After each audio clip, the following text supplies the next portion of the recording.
Irmãos, muita paz. Quantas vezes você já, mesmo depois de ter dito que nunca mais faria determinada coisa ou teria determinado comportamento, e você se pega contrariando a si mesmo?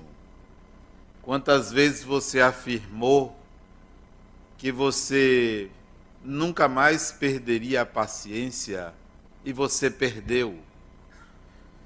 Quantas vezes você falou que você trataria bem as pessoas e vez por outra você se vê agredindo alguém? Quantas vezes você pensou em não mais repetir um comportamento que lhe traz contrariedades, arrependimentos, mas olha você novamente cometendo o mesmo equívoco? Por que será que nós não aprendemos com uma decisão pessoal? Mesmo às vezes orando, pedindo a Deus para não repetir, por que a gente repete? Qual é o segredo? O que é que faz com que o espírito de fato aprenda?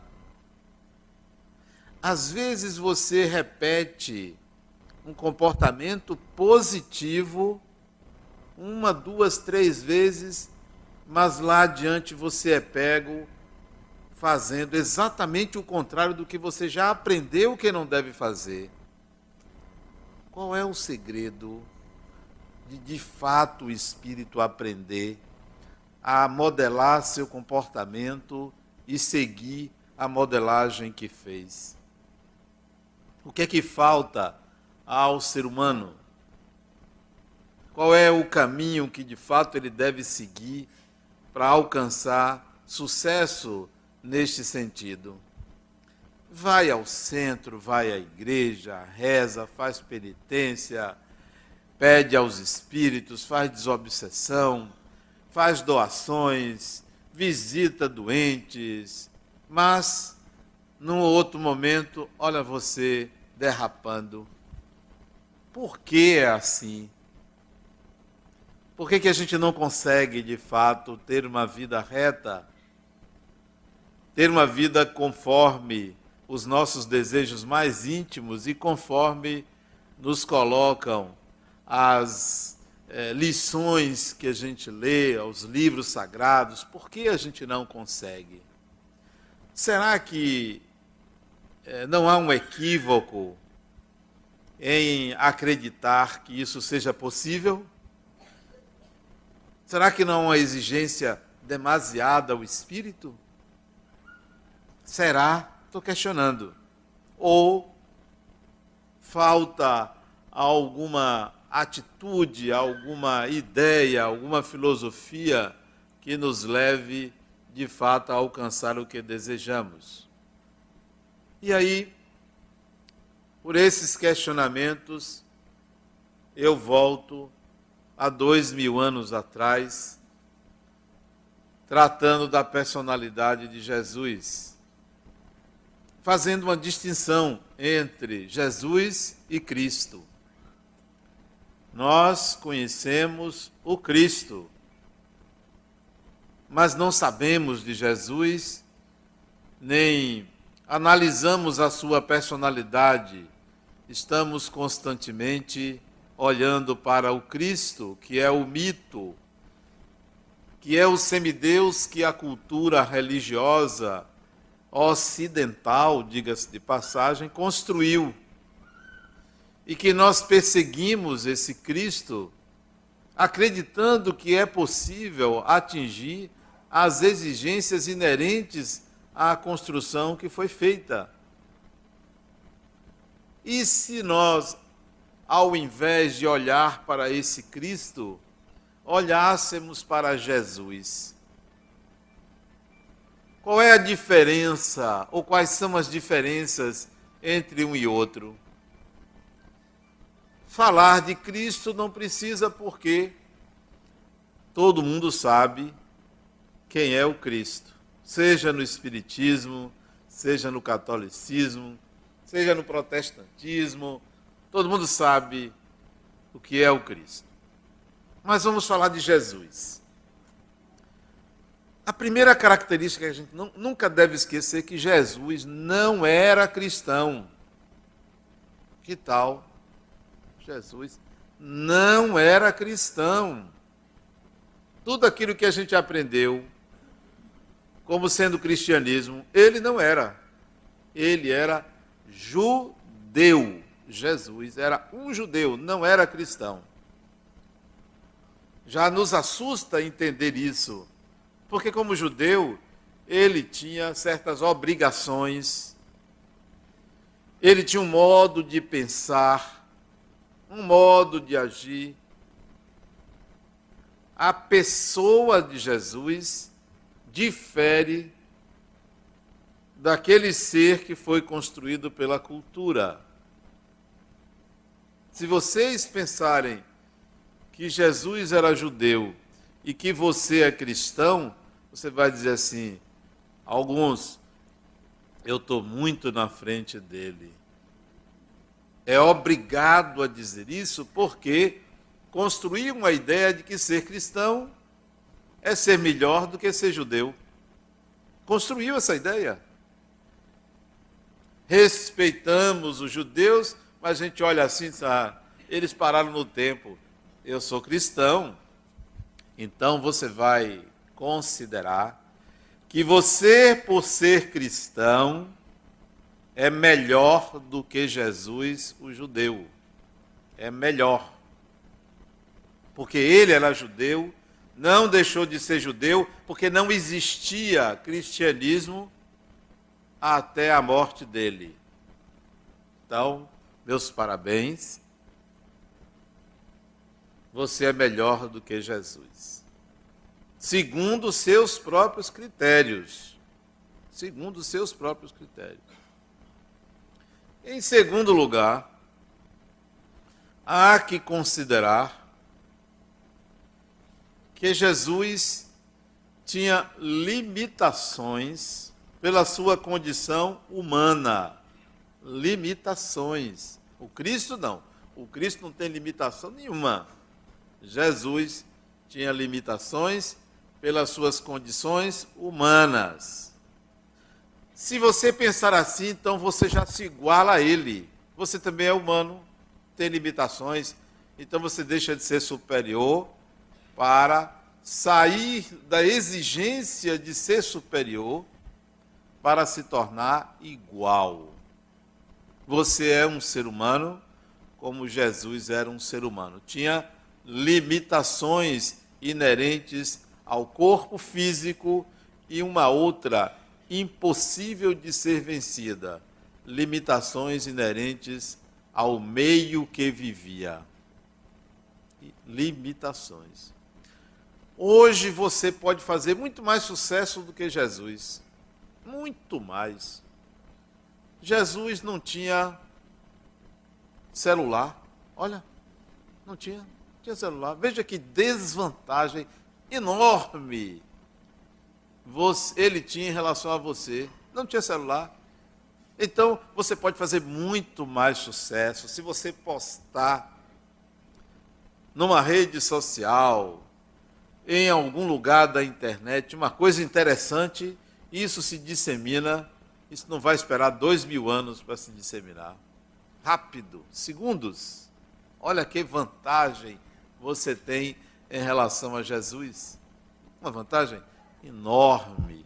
Então você está ficando melhor novamente do que ele. É uma oscilação incrível.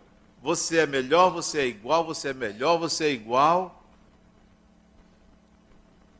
Jesus era um ser humano judeu que tinha uma personalidade difícil. Difícil. Imagine ser mãe de um sujeito com todo respeito e como aquele. Imagine. É fácil você lidar com um indivíduo esperto. Na quinta-feira eu usei um adjetivo que eu aprendi num filme. Não sei se vocês se lembram desse filme. Eu usei o adjetivo intrigante. Jesus era uma personalidade intrigante. Eu aprendi esse adjetivo num filme que eu achei fantástico quando ele diz ao outro que ela era uma personalidade intrigante. Vocês se lembram desse filme? Num hotel, ele, um ricaço, que acha uma prostituta na beira da estrada, leva para o hotel, e o gerente do hotel chega para ele e diz assim: é uma personalidade intrigante ela. Jesus era uma personalidade intrigante, para acrescentar algo ao difícil, complexo.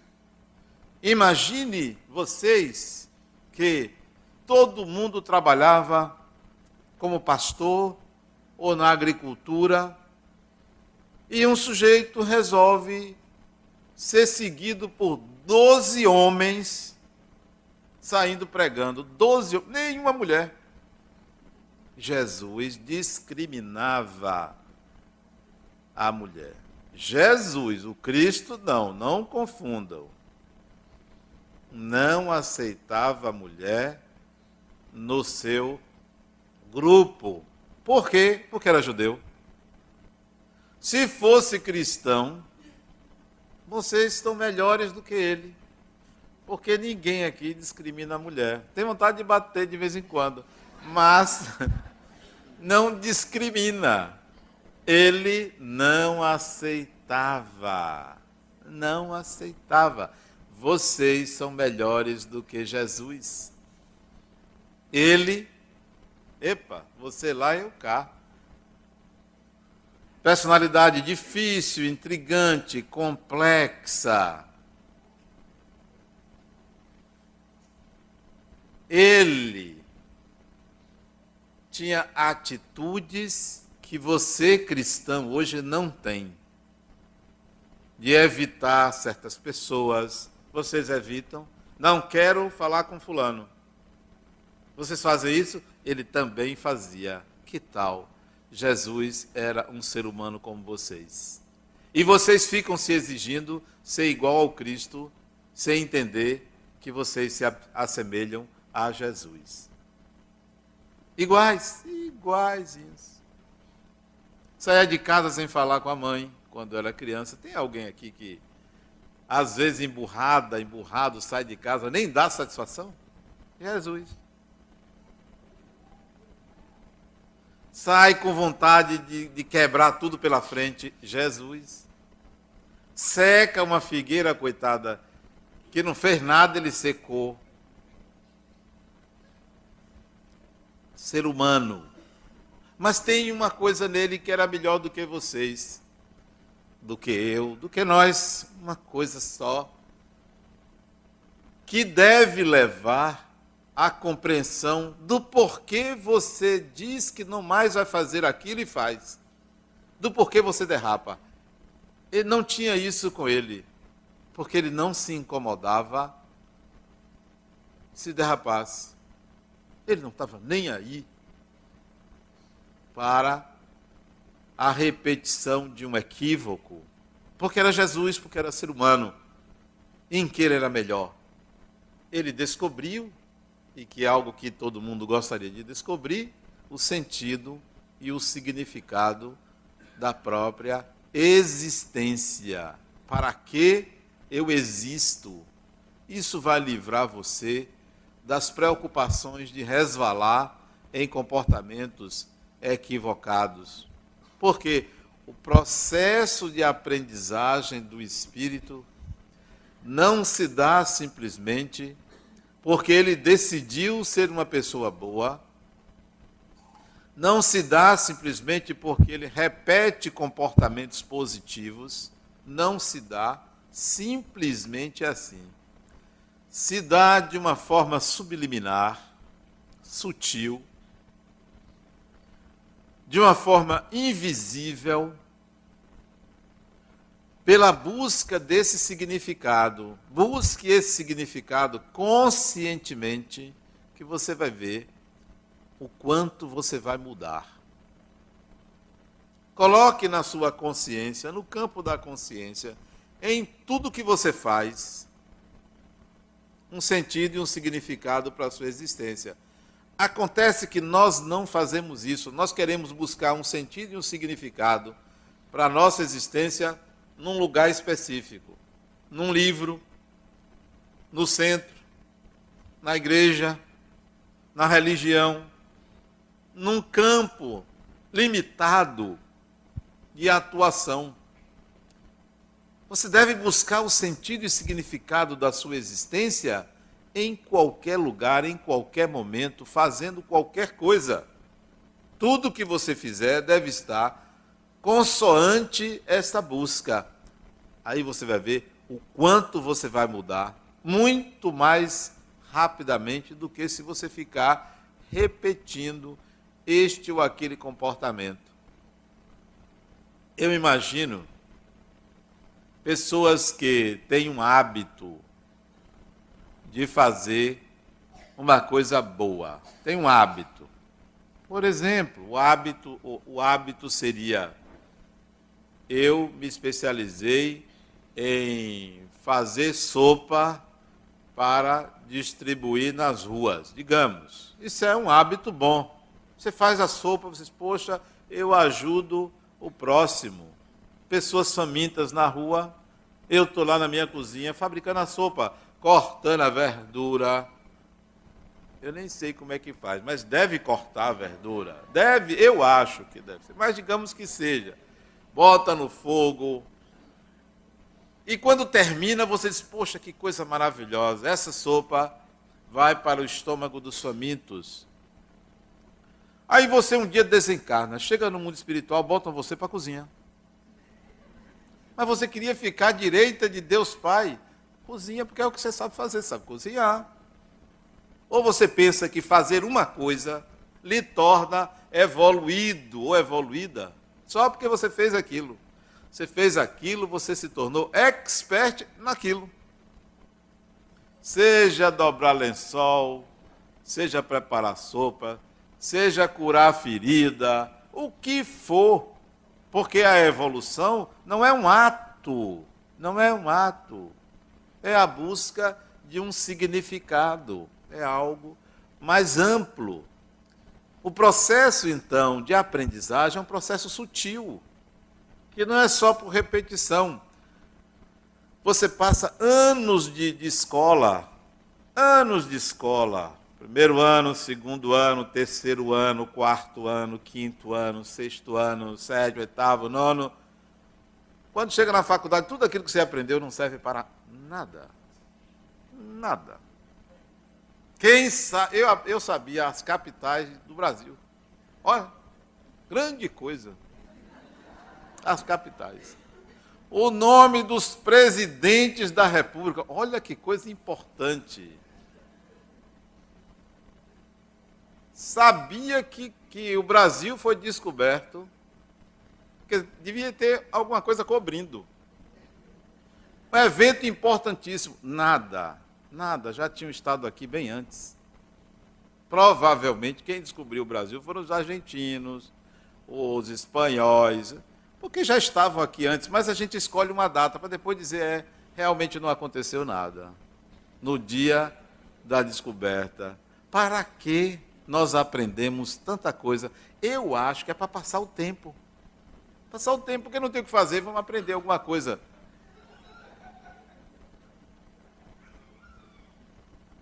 Vocês podem dizer assim, poxa, mas que crítica à educação. Eu sou um crítico à educação, papel e lápis. A educação certo e errado. A educação lógica. Quando nós temos habilidades que são esquecidas. Uma criança que não gosta de matemática, não tem um raciocínio lógico desenvolvido, que gosta de música, esse vai ser mal sucedido. Porque isso não é valorizado na nossa educação, as habilidades da pessoa.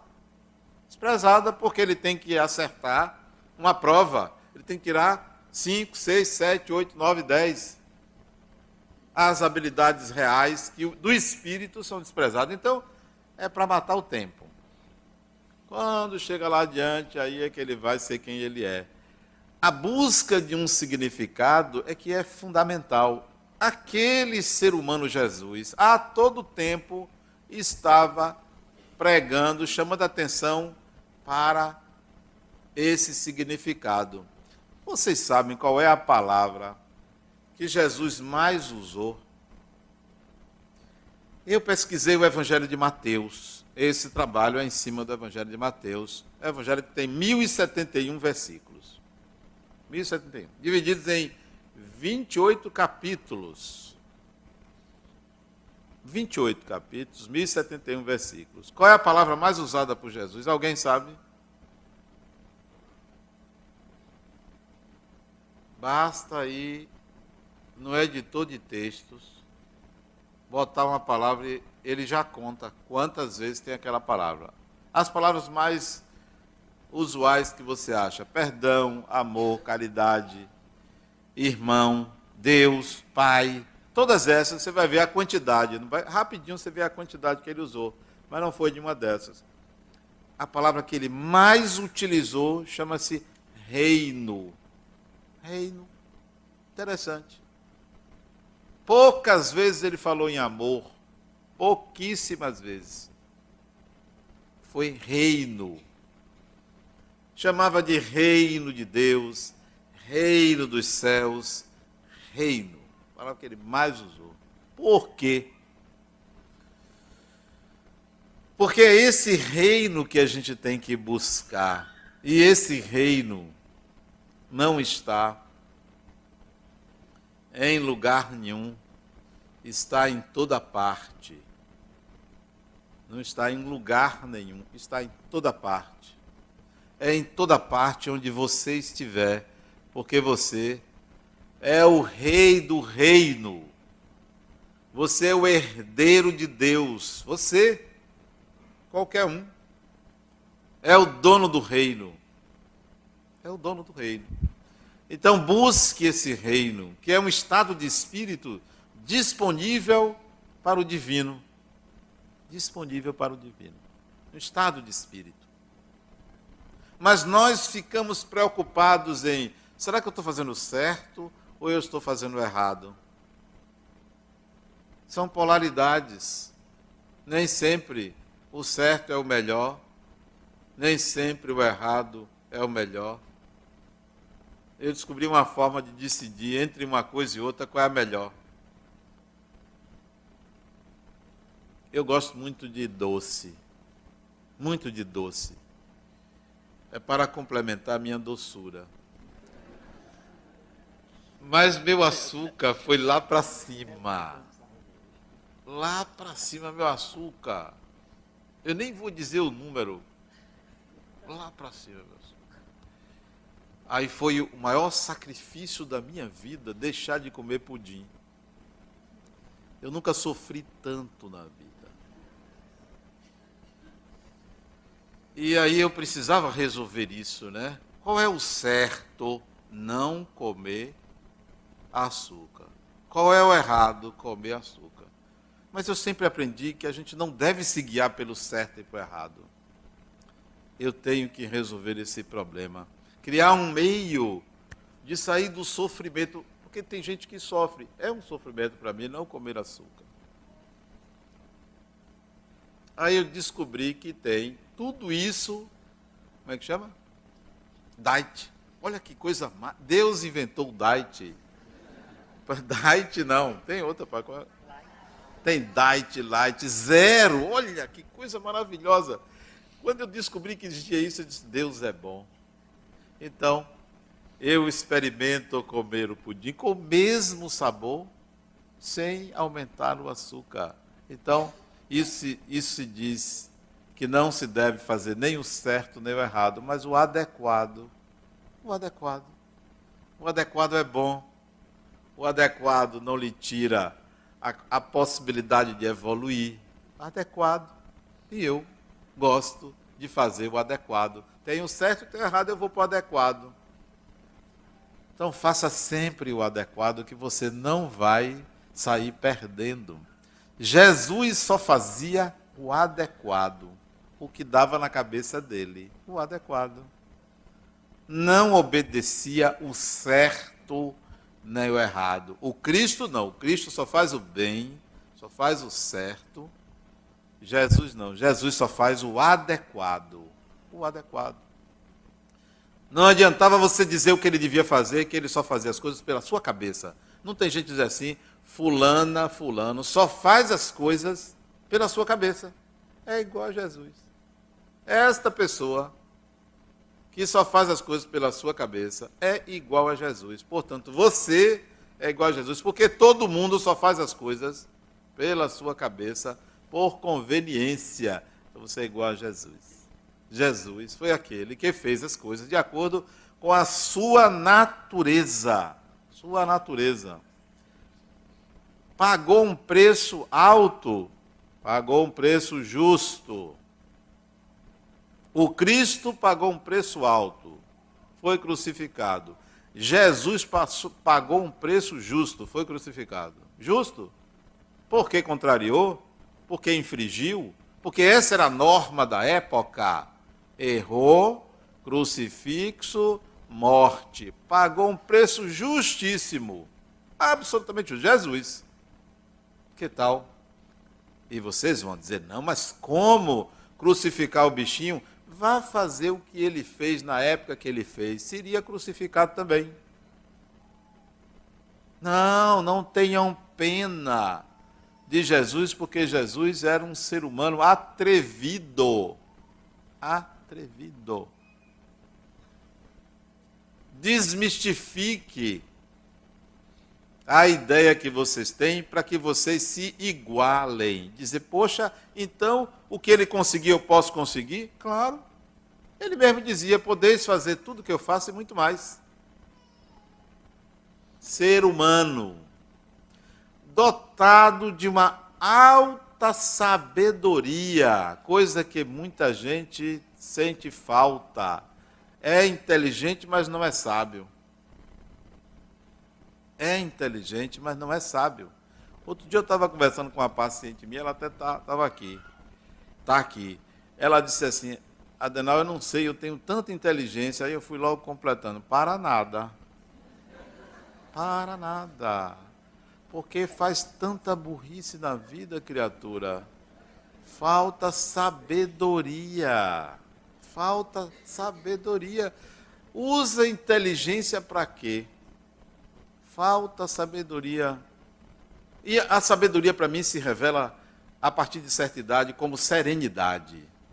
Sabedoria é serenidade. Sabedoria não é saber tudo. É ter serenidade para encarar o outro. Os erros e equívocos do outro. Não tem sabedoria porque não tem serenidade. Criatura, tanta, você tem um doutorado, mas é burra. Não, mas eu digo isso com muito carinho. Falo com muito carinho. Porque você pode chamar a pessoa de burra sem carinho, mas quando você chama com carinho, a pessoa realmente percebe que é burra. Porque você chama com carinho. Tanto conhecimento para nada, não tem serenidade, não tem sabedoria. Usou apenas para se firmar no mundo e mostrar ao mundo que é superior. Que é superior. Ó, eu tenho um título. Eu sou isso, eu sou aquilo. Eu dirijo isso, dirijo aquilo. Para quê, criatura? Burrice. Pura burrice. Serenidade. Se você precisa, aliás, quando você precisar do argumento da autoridade para dizer quem você é, há uma falência da pessoa. Há uma falência da pessoa. Jesus, o ser humano, tinha uma alta sabedoria demonstrada pela serenidade que você vê nos últimos momentos da vida dele. Serenidade. Nem o argumento da autoridade ele usava, porque você disse, bom mestre, ele disse, olha, tu o dizes. Não era ele que dizia que ele era, tu dizes. Quer dizer, não precisava do argumento da autoridade, porque a autoridade deve ser exercida de forma natural, pela condição íntima e superior e iluminada do Espírito. Sua iluminação deve chegar primeiro do que suas palavras.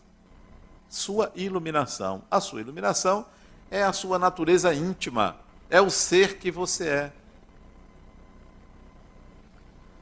Que tal vocês começarem a estudar Jesus sem querer inferiorizá-lo, mas colocá-lo na condição humana para se sentir capaz de?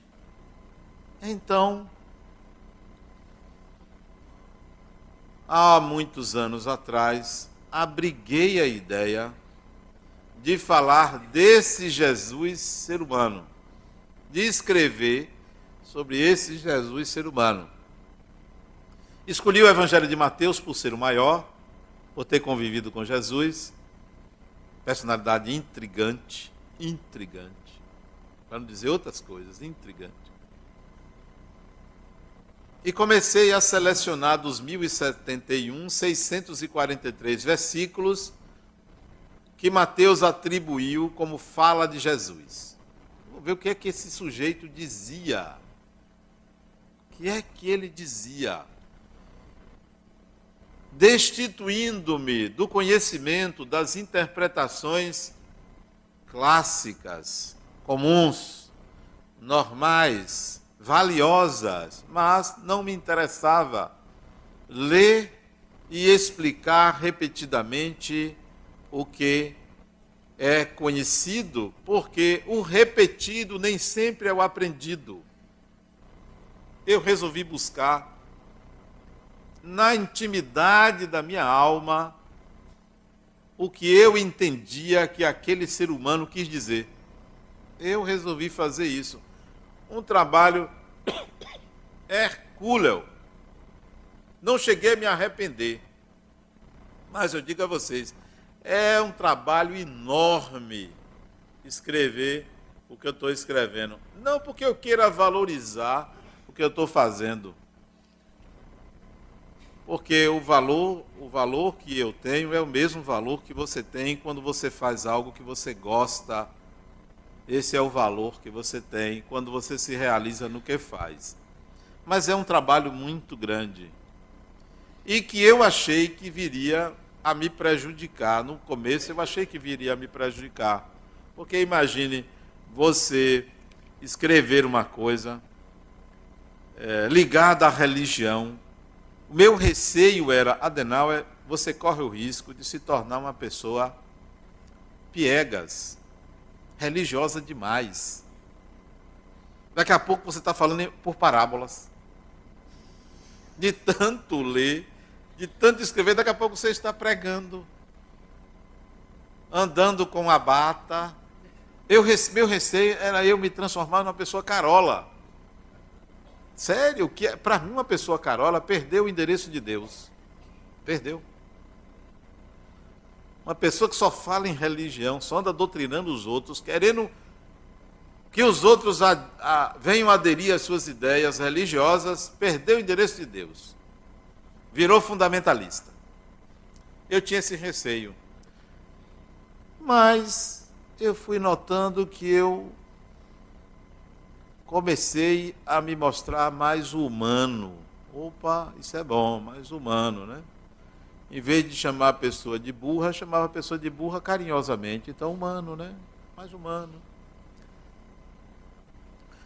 E aí eu notei que tentar retirar da minha essência o significado da fala de Jesus promoveu uma alquimia interna, imperceptível imediatamente, só visível com o tempo. Uma capacidade enorme de dizer não. Olha, eu tenho desenvolvido uma capacidade enorme de dizer não. uma tranquilidade para dizer não, uma serenidade para brigar. Vocês já viram uma pessoa que briga com serenidade? Eu tenho desenvolvido isso. Brigar com serenidade. O outro está lá se matando com raiva e eu brigando, mas tranquilo, sem culpa nenhuma. Né? Tenho desenvolvido isso. O sujeito ali fervendo de raiva porque eu estou negando e eu ali dentro de mim só pensando assim, pai, perdoa. Ele nem sabe o que está acontecendo dentro de mim. Ele nem sabe que eu estou aqui rindo. Tenho desenvolvido isso, uma habilidade fantástica para brigar. Fantástico. Aconselho vocês a conhecerem Jesus para aprender a dizer não. Dizer não para quem? Para mim mesmo. Uma habilidade imensa. Adenauer, não é por aí. Adenauer, não, Adenauer. Não, Adenauer.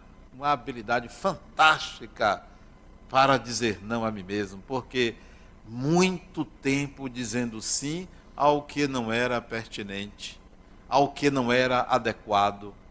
Uma facilidade eu tinha para dizer sim a mim mesmo, para querer me agradar. E eu tenho dito não a mim mesmo, para moldar uma personalidade mais adequada com a minha essência, com a minha natureza. Jesus tem me ensinado a dizer não para mim mesmo. O Cristo me estimulava a só dizer sim para a vaidade, o egoísmo, o orgulho de mim mesmo. Só dizer sim. A querer mostrar superioridade, a querer se dar bem, a querer levar vantagem. E Jesus diz, Adenauer, não. Então, habilidade imensa. E eu convido vocês à leitura, primeiro do Evangelho de Mateus. Vocês vão encontrar sabedoria na mensagem de Jesus, que no seu tempo conseguiu superá-lo. O tempo. Em particular, as palavras dele no Evangelho de Mateus. E, filtrando mais ainda, a leitura do 4º volume, porque são 7 volumes. Este é o do meio, é o 4º, que nós estamos lançando. E como disse na quinta-feira, isso não é obra de uma pessoa. Eu não me sinto o único responsável pelo livro. Tudo bem que os outros colaboraram minimamente, mas eu tenho que agradecer, né, por educação e tal. Então,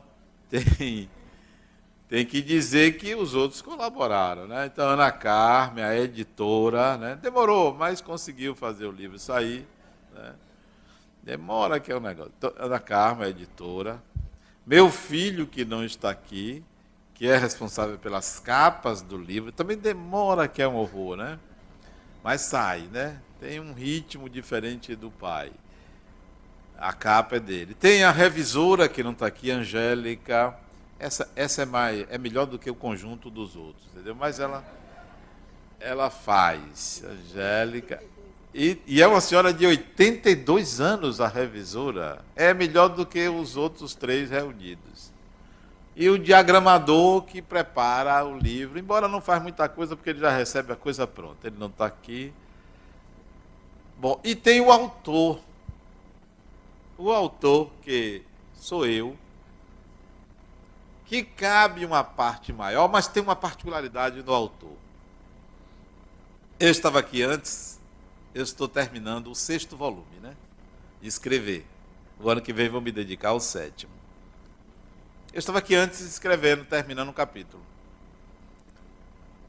O autor escreve quando quer, na hora que quer, sempre que quer. Quando não quer, não escreve.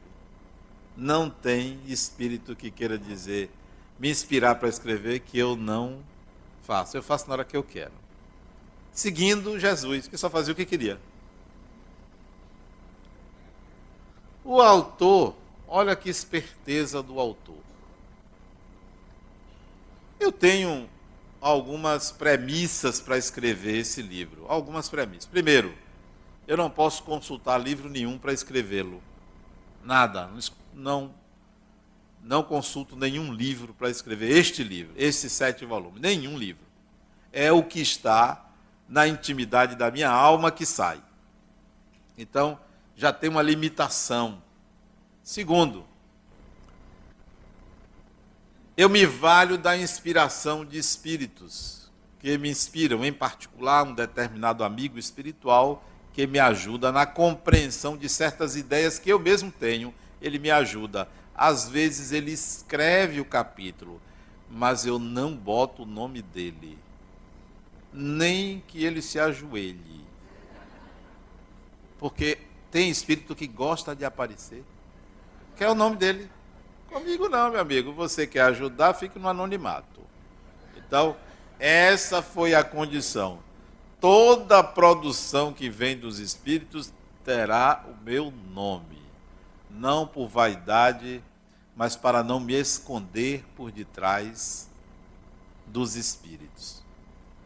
Terceiro, eu me valho das ideias de vocês. Das ideias de vocês. Porque se nós temos influências espirituais, temos influências dos encarnados também. Vocês, quando conversam comigo, me trazem um questionamento, eu me valho disso e coloco, às vezes, o que eu ouço no livro. Então, eu também tenho uma colaboração de vocês. Meus pacientes, entre uma sessão e outra, eu escrevo. Então, o que eu ouvi antes, às vezes o paciente pensa que eu estou ouvindo ele, que nada. Eu estou ali. E paga para eu atender. Paga. A sessão inteira falando, quando disse, não é, Adenal? Eu disse, com certeza. Mas não vi nada, estou em outro mundo, em outra dimensão. E a pessoa ainda confia que eu sou um bom psicólogo, entendeu? Então, vive assim em outro mundo. Minha esposa, em casa, vocês sabem como é a quantidade de palavras que uma mulher diz por dia, né? É um negócio impressionante, que habilidade, né? Mas por conta desse livro, ela fala, eu estou em outro mundo, porque isso até é um mecanismo de defesa. Porque se você disser uma coisa que saia do padrão dela, é 7 dias de castigo, é um negócio sério. Então ela está ali falando, né? Porque eu fiz isso, fiz aquilo, porque minha vizinha, né? Porque e sempre tem um vilão. E se você descuidar, você é o vilão. É um negócio sério, é arriscado. É arriscado conversar com a mulher. Eu tenho cuidado. Eu fico prestando atenção. O que é que eu vou dizer para não vir nada contrário, né? Eu me aproveito, então, das falas, né, dos meus pacientes para poder enxertar no livro. Então, o autor aqui, esta é uma obra coletiva. Coletiva. Digamos que eu tenho um percentual de conteúdo, talvez 99,99, mas é uma obra coletiva. Tem uma participação espiritual dos outros, dos pacientes, de todo mundo. Então, não só eu sozinho.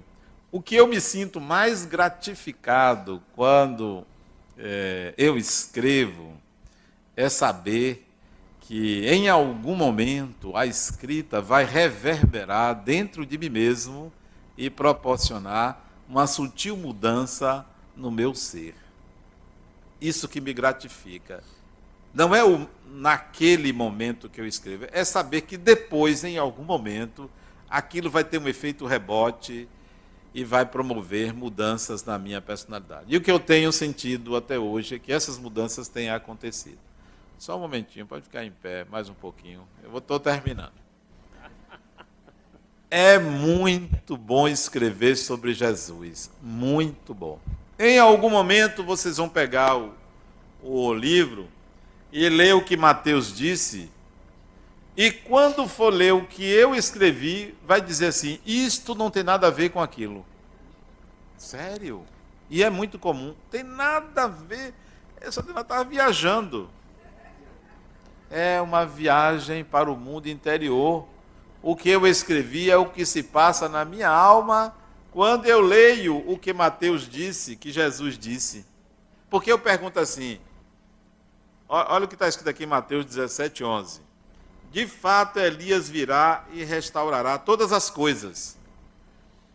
Eu fico pensando, o que é que aquele sujeito quis dizer com isso? O que é que eu sinto quando eu mesmo ouço isso que ele disse?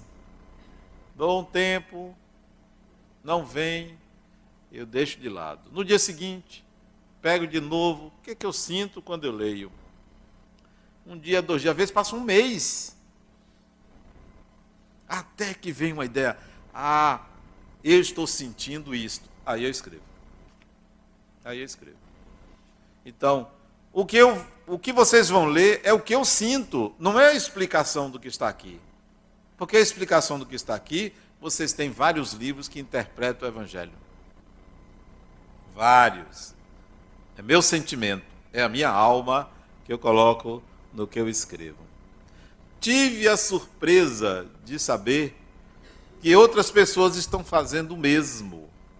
Recebi de presente, eu comecei a fazer esse trabalho em 2011, dezembro de 2011. Tive a surpresa de saber que outras pessoas no Brasil também estão fazendo isso, compilando interpretações do Evangelho de Mateus. Isso é bom. Bom saber que nós estamos numa mesma vibe, que agora a palavra é vibe, né? Onda é coisa ultrapassada. Numa mesma vibe, né? Nós estamos numa mesma vibe. Nós estamos sintonizando com o divino, com o reino dos céus, na intimidade da alma de cada um. Comprem o livro, quem não tiver dinheiro, tome emprestado, pegue na bolsa do lado, faça alguma coisa, usem. Lá em São Paulo está faltando água, sabiam? Sabe, né? São Paulo, faltando água. Eles pegaram o volume, agora já estão pegando o volume morto dos reservatórios. Então, pegue o dinheiro do volume morto de vocês, assim, o que resta do cheque especial, porque já está no cheque especial e paga o mínimo do cartão de crédito. Então, pegue dali, do volume morto, e compre o livro, que vocês vão gostar. Muita paz.